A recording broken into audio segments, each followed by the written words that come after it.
I remember times when I had to take baths with bottled waters. I had to do my homework under candlelight because the lights were off, because couldn't afford to pay the light bill.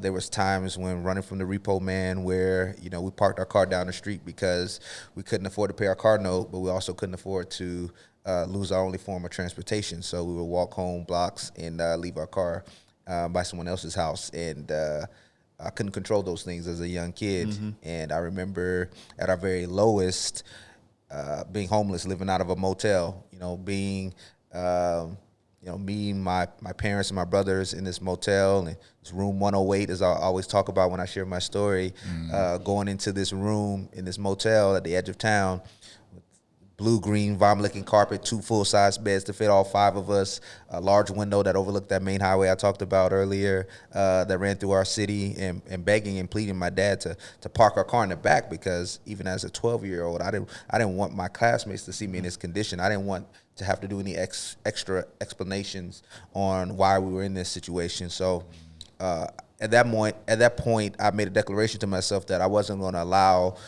that moment to define me, but refine me and push me closer to my dream and the goals that I had in my life. And I was determined not to allow my kids, my future kids at that time, to deal with those same things that I was dealing with as that 12-year-old, 13-year-old kid.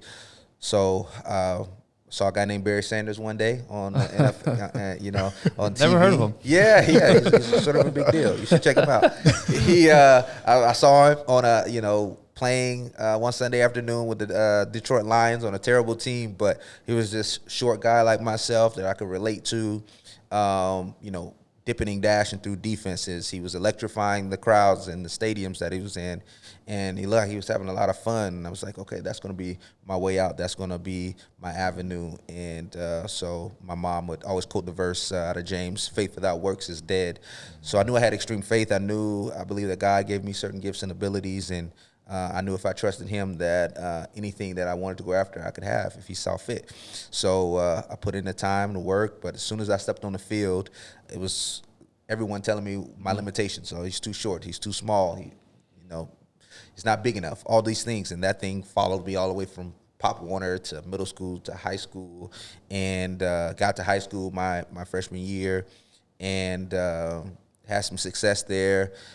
My freshman, sophomore year, and then my parents, we uprooted. My dad got into, he was in ministry. There was an opportunity for him to join the Potter's staff here in Dallas with Bishop T.D. Jakes. And so we picked up and moved the family out here. I went to a small private school, and as soon as I touched down, I would hear those same criticisms I heard my entire life. He's too short, too small, especially here in Texas. Yeah, I was going to say, Florida's a good football state, great football state. A lot of good players come out of Athletes, there. But Texas, right? Yeah. Texas, live, breathe it. But back up real quick. Like, was football, before you saw Barry Sanders, was football already like, oh, hey, this is what I love doing, I have fun doing it? Or was seeing him, is that what kind of pushed you towards the sport? Well, I always loved playing football, but I just love sports, period, because I grew up in the day where, wasn't a ton of video games, right? It was, we had, there was things out there we couldn't afford, those things, but we were playing outside. Yeah. In Florida, and 12 o'clock, 1 o'clock in the afternoon, you're outside. Kids are out there playing basketball. We're playing football on the concrete, on the roads, in the streets, in the grass. Pick them up, bust them up is what we called it. And so we were playing those types of games, and I just knew, I had a knack and I had a gift at an early age that I could play this thing, and seeing a guy like that was kind of validation for me. Nice. Okay, so you come to Dallas, and walk us through that. So where'd you go to school in Dallas, and kind of the background around that? So, sorry, can we back up just a second, because you talked about you being embarrassed about being in the motel room. Mm-hmm. What was your concept of what?